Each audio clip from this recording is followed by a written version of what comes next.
Salut, c'est Trado, content de vous retrouver pour la mise à jour de l'analyse technique du CAC 40 avec des choses qui peut-être prennent une tournure un petit peu plus inquiétante, les différents coups de boutoir politiques, géopolitiques qui ont été portés depuis quelques jours, quelques semaines, notamment depuis les États-Unis, il faut le dire, commencent à produire leurs effets toxiques, avec l'insécurité qui grandit militairement, économiquement en Europe, avec encore une fois les décisions dernières qui ont été prises par Trump. Eh bien voilà, ça commence à se fragiliser un petit peu. Rien de grave pour l'instant, on le verra, mais on peut pas faire non plus comme si rien ne s'était passé. C'est le week-end, et qui dit week-end dit étude des structures, puisqu'on a un peu plus de temps. Et on va commencer par les marchés américains, puisque s'est passé quelque chose du côté des États-Unis. Ça a décroché quand même de manière assez significative, notamment regardez le Nasdaq qui, sur la dernière séance, celle de vendredi, a perdu plus de 2%.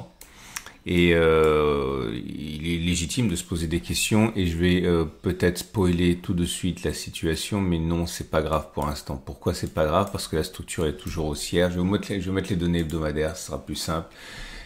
Aucun doute du côté des données hebdomadaires, ça reste très haussier avec des pics qui sont ascendants. Ici, vous avez des pics qui sont ascendants, vous avez des creux qui sont ascendants, et la structure demeurera haussière sur les données hebdomadaires tant qu'on n'aura pas cassé les creux significatifs. Donc vous voyez, il y a énormément de marge.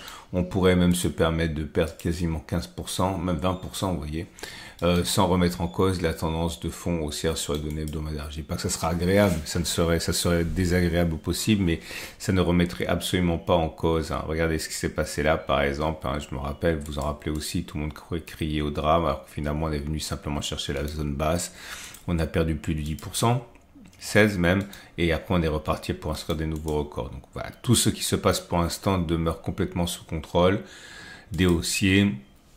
Pour les données journalières, c'est un petit peu plus tendu, on va dire, parce que la zone qu'il faut pas casser, c'est celle-ci, puisque c'est celle qui correspond à la zone basse de la structure haussière. La structure elle est haussière, regardez, pic ascendant, creux ascendant, et tant qu'on casse pas les 21 000 en gros ici, eh bien, il n'y a aucune raison de s'inquiéter.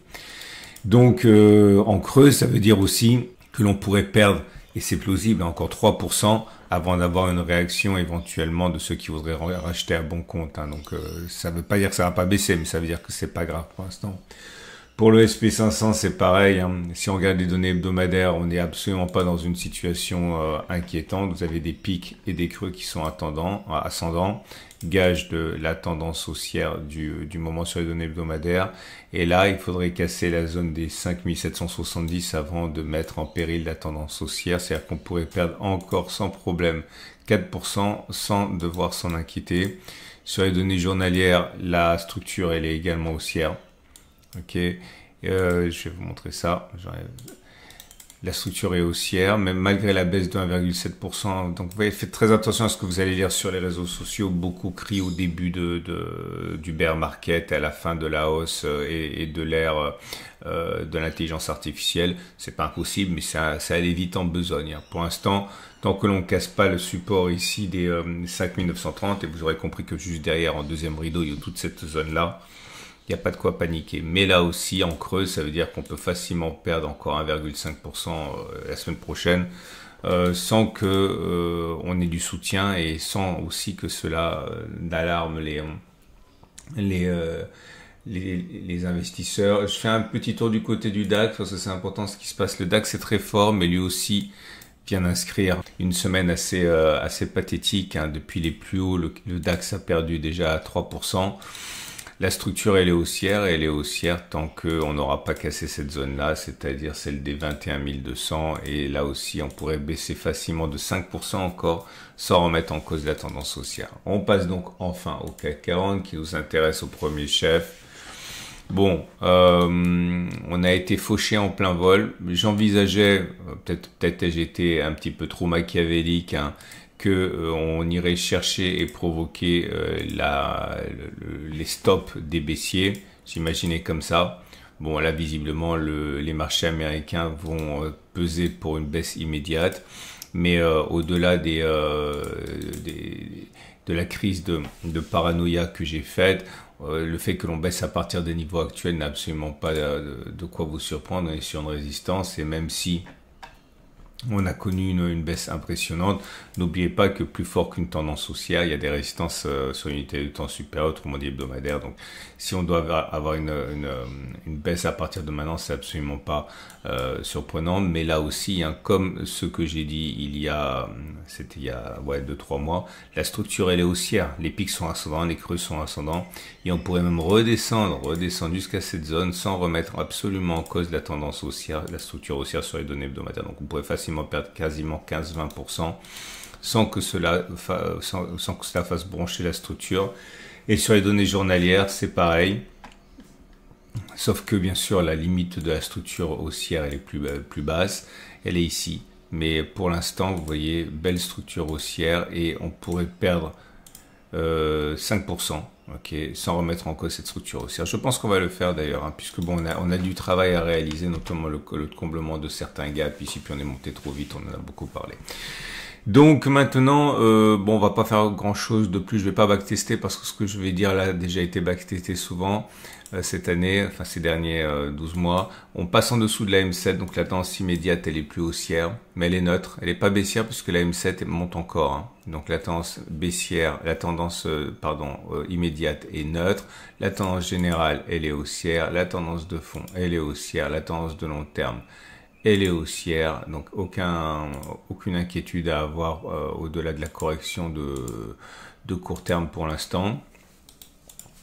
J'aimerais attirer quand même votre attention sur le Full and Break. On sait, bon là, je l'ai déjà testé, je crois que c'était cette semaine, il y a 3-4 jours. Le Full and Break a délivré un premier bloc rouge ici. Et on sait que même si ça s'est pas bien passé la dernière fois, on sait quand même que statistiquement, quand on a un bloc rouge, la couleur du prochain bloc, elle est rouge.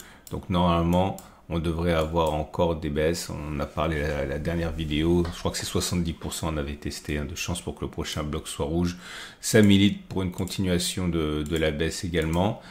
Et au niveau des signaux baissiers, le MACD croît son signal à la baisse, le cycle SHAF passe en dessous de 75, c'est un signal baissier, le KST passe en dessous de son signal. Bref, tout milite pour une continuation de la baisse, mais tout milite également pour une continuation de la baisse qui n'est pas grave, puisque vous voyez, tout ça pourrait, encore une fois, je le répète pour ceux qui découvrent l'analyse technique, entraîner une baisse jusqu'ici, pourquoi pas, et rebondir derrière. Bon, je sais pas, hein, on verra. Voilà. C'est tout. Je vais pas vous faire perdre votre temps. À noter également que je ne vends pas. De toute façon, il me reste une position résiduelle. Je veux pas vous inciter à trader trop, donc je vais pas non plus sortir simplement pour vous montrer que j'ai eu le bon sens du timing. C'est pas comme ça que je fais dans la vraie vie, donc il n'y a pas de raison que je le fasse ici non plus. J'ai acheté, j'ai pris des profits sur TP1 ici, j'ai pris TP2 là. Pour l'instant, je reste, c'est-à-dire que mon stop, je le laisse pour l'instant ici. On verra ce qui se passe. On en reparlera si la structure devient baissière. Pour l'instant, c'est loin d'être le cas. Donc, j'assume le fait de perdre une partie de mes plus-values.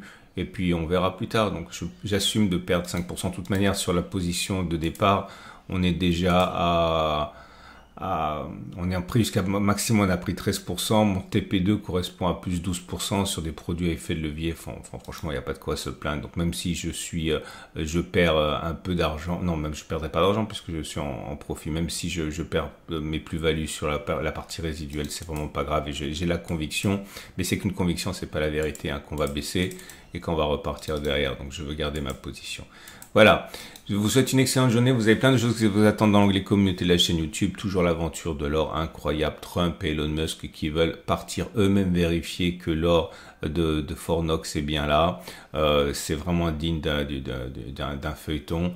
Regardez la vidéo sur l'or, c'est incroyable. Vous avez également le format ETF pour le moyen long terme, vous avez plein de choses, et demain préparation de la semaine de trading et les cryptos qui semblent se réveiller. Excellente journée, à demain pour la mise à jour.